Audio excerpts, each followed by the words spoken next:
Je m'en vais donc vous entretenir de la première partie de cette étude qui est relative à l'égalité de genre au Maroc, état des lieux. Et donc je vais donc vous présenter un état des lieux chiffré et on procédera certainement à l'analyse qu'on appréciera dans le débat. Et on a donc essayé de voir au niveau des institutions élues quelle est l'évolution qu'a connue la représentativité des femmes.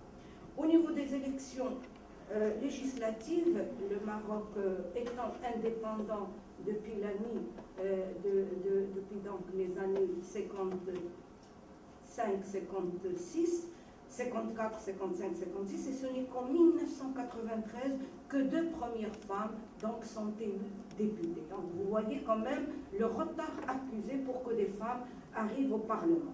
En 1997, aucune évolution. Nous avons donc encore 2 femmes au Parlement, ce qui revient à 0,66%. En 2002, grâce au quota consensuel exprimé par la liste nationale, c'est véritablement pas un quota au sens constitutionnel du terme. Donc, c'était un consensus entre les partis pour adopter la liste nationale et donc une forme de quota qui a favorisé l'arrivée donc de 35 femmes au Parlement. Et on accuse donc un pourcentage de 10,70. L'association internationale interparlementaire au 72e rang, il est devancé à peine par la Tunisie. Également, le scrutin uninominal à un tour fut remplacé par le scrutin de liste à la proportionnelle. C'est ce qui a favorisé justement la montée importante des femmes en 2002. En 2007, les élections législatives ont permis l'arrivée donc au gouvernement de 7 femmes ministres, un constat significatif en 2007. En 2011, donc, comme vous le savez, la liste de 60 personnes a donc permis carrément d'arriver au double du nombre des femmes députées, mais malheureusement, comme on va le voir dans l'analyse, il ne répond pas aux exigences constitutionnelles qui imposent la parité.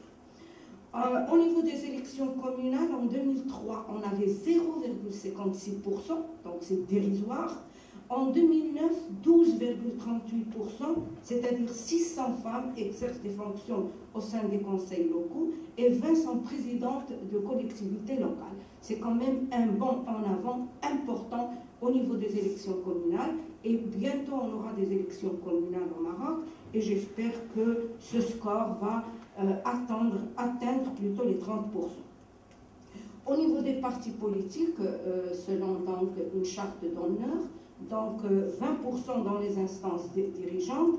En 2012, la première femme secrétaire générale d'un parti politique fut élue par le PSUL, le Parti socialiste unifié. La présence des femmes dans le gouvernement en 1997, donc plus de 40 ans après l'indépendance du pays, 4 femmes sont nommées par Feu Hassan II, sous-secrétaire d'État. En 1998, vous voyez vite la régression, le gouvernement de l'alternance ne nomme que 2. Une chargée de la coopération et une chargée des personnes handicapées, appelée en ce moment personnes en situation de handicap. En 2000, le remaniement désignera la première femme ministre dans l'histoire du pays, parce qu'elles étaient toujours des secrétaires d'État. En 2002, 3 femmes ministres, mais toujours en charge des portefeuilles sociaux, la famille, les Marocains résidant à l'étranger, l'alphabétisation et l'éducation non formelle. En 2004, seules 2 femmes resteront au gouvernement. En 2007, c'est l'année phare, 7 femmes sont nommées ministres et les portefeuilles sont pour la première fois diversifiés et ne contentent pas les femmes dans le social. Vous avez donc l'énergie, notamment les mines, etc., avec Mme Ben Khadra. En 2011, la régression est notoire. Le gouvernement ne compte qu'une seule femme. Il confirme par ailleurs les résistances des partis politiques à la mixité gouvernementale. La présence des femmes dans les fonctions diplomatiques, 10 femmes sont nommées ambassadeurs sur 84 hommes ambassadeurs et plusieurs sont consuls. Sur 28 ambassadeurs nommés par le roi en décembre 2012, figure une seule femme, alors qu'on avait adopté la Constitution. Donc, l'exigence de la parité disparaît d'un seul coup, même dans la pratique relative aux nominations aux fonctions diplomatiques. La présence des femmes dans les hautes fonctions, une seule femme est conseillère du roi, aucune femme n'est wali, et la première femme à avoir accédé au rang de gouverneur est la directrice de l'agence urbaine de Casablanca. La seconde femme gouverneur est en charge de l'INDH au ministère de l'Intérieur. La troisième femme gouverneur est nommée au sein du ministère de l'Intérieur en charge de la formation des cadres. En 2012, vous allez voir aussi la régression, dans le cadre des nouvelles nominations des gouverneurs, seule une femme fut nommée à ce poste. Elle est en charge de la province de Mohammedia. Pour les autres catégories d'agents d'autorité, en 2008, 19 femmes sont nommées caïd et depuis, aucune n'a été nommée caïd. La présence des femmes dans la fonction publique et l'accès aux postes de responsabilité. Au niveau de l'encadrement dans la fonction publique, le taux des femmes cadres occupant des postes de décision aux échelons supérieurs de l'administration centrale sont variables, évidemment, selon les différentes administrations étatiques, et globalement faibles. En 1911, elles sont 18 femmes directrices sur 189 postes à ce niveau. Vous voyez que le pourcentage est vraiment dérisoire, à peine 10%. S'agissant de l'accès aux postes de responsabilité, le pourcentage de femmes est passé de 17,3% en 2001 à 20% en 2007, avant de baisser à 18% en 2011.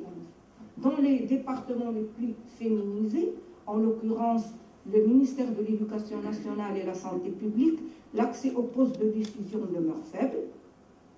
Nous avons choisi ces deux ministères parce que ce sont les départements les plus féminisés. Seules 2 femmes sont directrices d'académie sur 16. Et c'est Rabat et Casablanca, donc la capitale économique et la capitale politique, où 2 femmes sont directrices d'académie. 11 sont déléguées sur 83 et 24 sont directrices de lycée sur 667. Vous voyez, l'écart, il est énorme. Pour l'enseignement supérieur, une femme est nommée présidente d'université de 2002 à 2010. En 2011, aucune femme n'a pu prétendre à ce poste au niveau de 16 universités que compte le Maroc. En ce moment, aucune femme n'est présidente d'université. Le nombre de femmes doyennes des facultés demeure dérisoire par rapport aux nominations masculines. Il y a à peine 2 femmes qui sont doyennes. Dans le ministère de la Santé, qui est également très féminisé, 53,8% du personnel de la santé publique est constitué de femmes.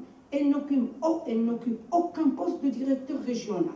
16 directeurs régionaux sont des hommes et occupent 7 postes de délégués sur 79 en 2000.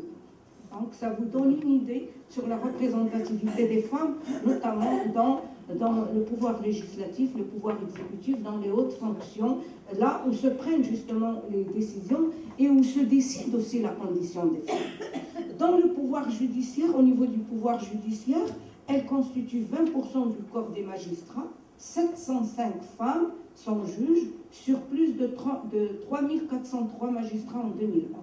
Au niveau décisionnel, le taux demeure encore faible. Une femme est en charge de la direction des études, de la coopération et de la modernisation. Une femme est première présidente de la cour d'appel de Marrakech, aucune à Rabat et aucune à Casablanca. Une est conseillère du ministre, une est première présidente près de la cour d'appel de commerce. 50 femmes sont présidentes de chambre à la Cour suprême. 2 femmes sont présidentes des tribunaux de première instance. Et 3 sont procureurs du roi auprès des tribunaux de commerce. Une femme est présidente de la Cour des comptes au niveau régional. Aucune femme n'assure les fonctions de procureur général, ce qui est quand même important et c'est une